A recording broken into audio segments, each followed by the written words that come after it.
Let's flip the script a little bit, Anthony. Let's get serious here, man. We got some serious issues, developed in our country. We got, we obviously, President Trump is a news-making individual. What do you got going there, Anthony?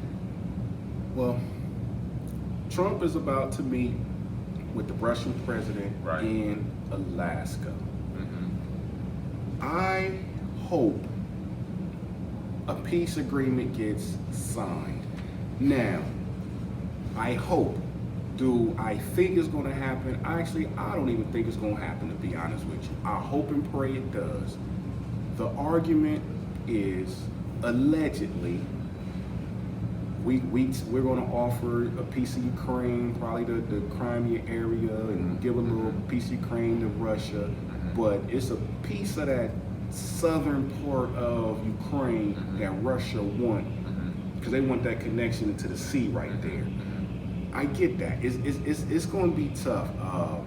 I hope it gets done by any means necessary. This war gotta stop. These nuclear threats gotta stop. And war don't benefit anyone, because if a missile go off target or it get blown a different way, I'm not a middle. Let me say I'm not a middle expert. I don't know how they go up in. I know how they go up in the air, but as far as controlling it and guiding everything, I'm not a middle expert. But if that missile go off target 100 miles or something, Right. you can hit a city. Thousands of people can just be gone, just like that. Absolutely. So I'm not for war. Terrorists. If somebody hit a terrorist attack, I'm go get them. No questions asked. Like 9/11 type stuff, go get them. No questions asked. But this was a war that Putin shouldn't even have started. And even with that, just a little bit of history. Ukraine is not no. Ukraine is not no sweet little angel country. Let's put it like this. Hunter Biden was doing business in Ukraine. Yep. You know what I'm saying? So that should tell us something. That should tell us everything we need to know. He was doing business in Ukraine without any experience whatsoever.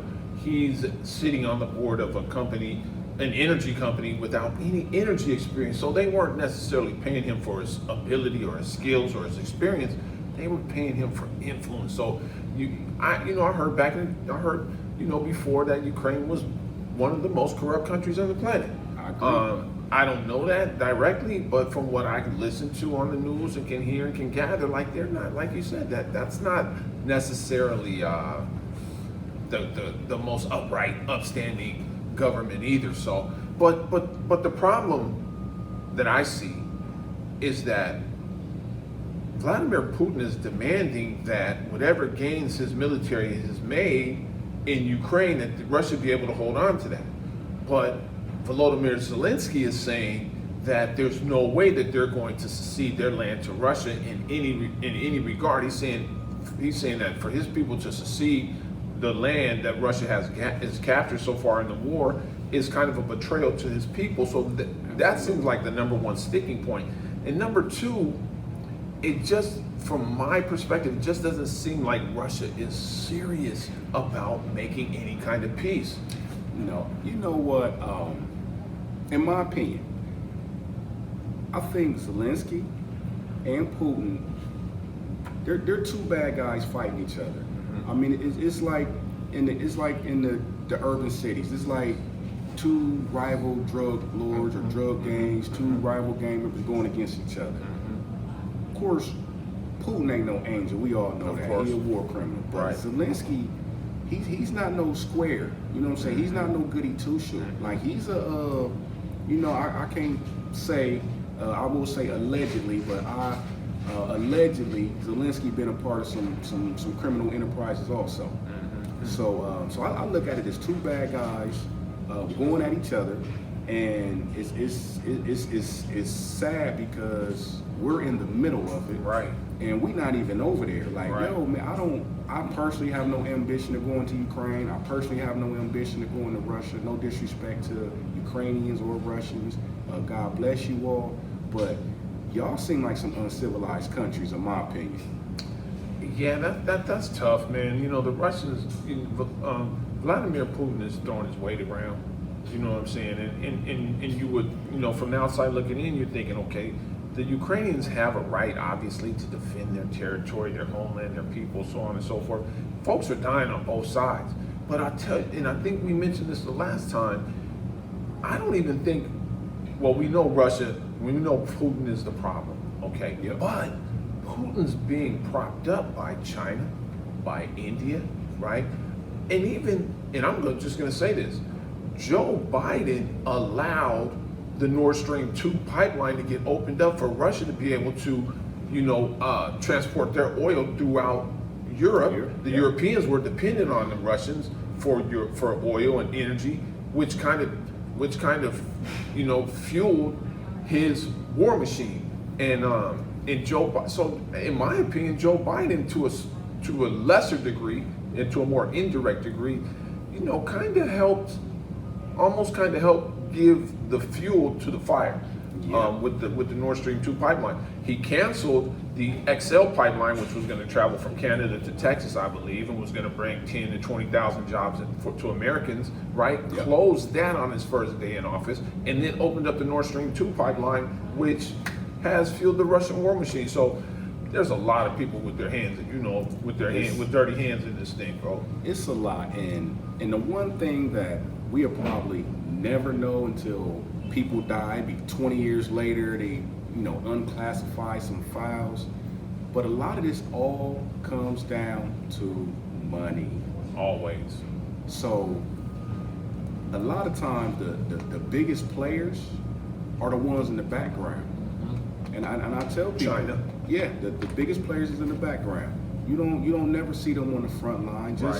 Just like on the streets, the real big bosses, Right. They're not on the streets. Right. They in their fancy condos or their mansions and in their nice neighborhoods, lounging, right? So it's tough. I'm rooting for America, Right. and I hope and pray that America do not get in any war at all. Yeah, I don't see that happening personally. I don't see Donald Trump committing any troops to, because the talk is World War III.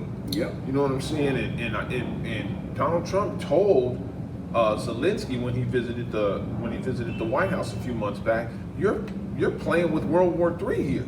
If the United States puts troops on the ground, all bets are off. Because because Korea already has troops in Ukraine. Yep. Right. I did hear Zelensky make some accusations that there are Iranians and other Middle Eastern mercenaries fighting in Ukraine. So we're flirting with the war that's encompassing more than just those two countries. Yep. Right. Because certainly Korea is involved, and we know that the Chinese are supporting the Russians as well. So this is a tough situation right here, man. And whether you like the man or not, you gotta kind of give him some credit for trying to bring some peace and stability to the situation. I'm talking about Donald Trump, man. But it's a tough situation, man. This is a tough situation. Yeah, absolutely. So I hope and pray that this gets settled down. And I'm gonna say this because we talked about Putin and Zelensky about a month or so ago on another podcast. But both of them need to go. Zelensky and Putin, just go ahead and enjoy y'all's money, enjoy your lifestyle. I'm not saying y'all need to go to prison or all that. Right. Putin not going to jail for no war crimes. Putin rather die before he get captured. I mean, so let's cut all that out. But he do need to just fall back, let somebody else be the leader of Russia. Zelensky, all that money you made, just go ahead and enjoy it. And let's get this stuff solved. I don't personally see the Russians changing at all. I think you're just going to replace Vladimir Putin with another person with the same aspirations, the same mentality, the same goals, trying to reestablish the Russian Empire, reestablish the Soviet Union. I don't see Russia changing at all. And from what I hear, Ukraine is the apple of his eye, quote unquote, as people say. Crimea was the first place he went to, annexed Crimea. And I just don't see Russia changing much at all. Even if you change the leadership, I don't think you change the mindset. Yeah, especially in a lot of those dictator countries, they like to thoroughly vet the next person in line. Right. The next person in line, they already know who it is. I mean, come on, you have elections, but wasn't it one election that Putin won? It was like 100% of the vote. Yeah, no, come on, man. That's not. We know that's not a fair democratic election. We know that for sure. So that's what I'm saying. You could replace the figurehead, but you're not replacing the mindset. That's it. Absolutely. So please put them down. Let's end this war. We all about love and peace. But you had something else though here, Anthony. You had another issue you want to bring up in terms of some proposal that Donald Trump has brought up in terms of Section 8. Why don't you talk about that for a minute? So, the Trump administration is proposing a 2-year limit for those that's on Section 8. For those that don't know what Section 8 is, very, very briefly, is a government housing program for those that need housing. A lot of people right now, it's millions and millions of people. I don't got the exact number, I will get it for you, are on housing. So Donald Trump is saying, hey, we need to give you 2 years to be able to get you a new home. If not, we pretty much gonna kick you out. So, in my opinion, and this is tough because you can't just I'm not for a lifestyle of being on Section 8 or welfare. Let me just say that I'm not for being on welfare Section 8 for 10, 20 years. But I think the ideal is good, but I think the amount of time There you go. is off. There you go. So I was saying 2 years. I say we gotta somewhere between that 5 and 8 year range. Exactly. They need a little bit more time. 2 years Right. is not enough. 2 years not enough. It's not enough time. I mean, I got cousins on Section 8. You know what I'm saying? I got family that's on Section 8. And to be quite frank with you, Anthony, I was one of those kids growing up.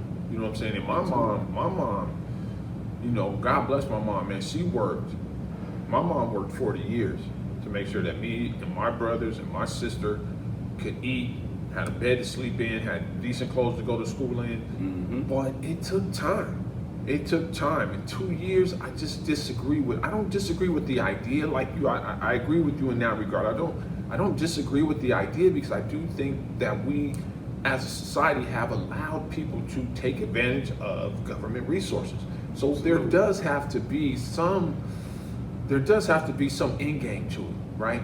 I just don't think 2 years is long enough to allow a family to educate themselves, acclimate themselves into the workforce, create an income. I don't think 2 years is enough time for that. I do say, hey, if you're coming up on 5 years on Section 8 and welfare or whatever it may be, 5 years and you still haven't gotten some sort of certificate, some sort of AA degree to show that you're moving away from government assistance, then I think it's time to give up. You know, I think at that point we have to start moving people out of the system because the system has been taken advantage of for too long. But I just don't agree that 2 years is the time, especially for people who are like us, inner city folks. I think we need more time, but at the same time, I think people need to show that they're making that progress and that growth towards meeting some of those goals. Absolutely, and it's sad. And I've heard some young ladies talk before and say, hey, all I gotta do is have a baby, and I'm gonna go on the county. I'm gonna go get some housing. I'm gonna get food stamps. I'm gonna get WIC, and I'm gonna be straight. And Wow. and I'm literally like.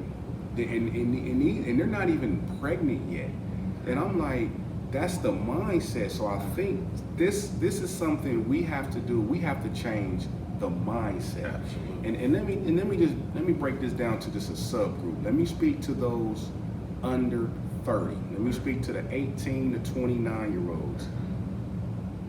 You should not, in a perfect world, you should not be getting out of high school and straight to welfare, even if you don't make it to high school. We gotta have some type of mindset to where okay, I can't just have a baby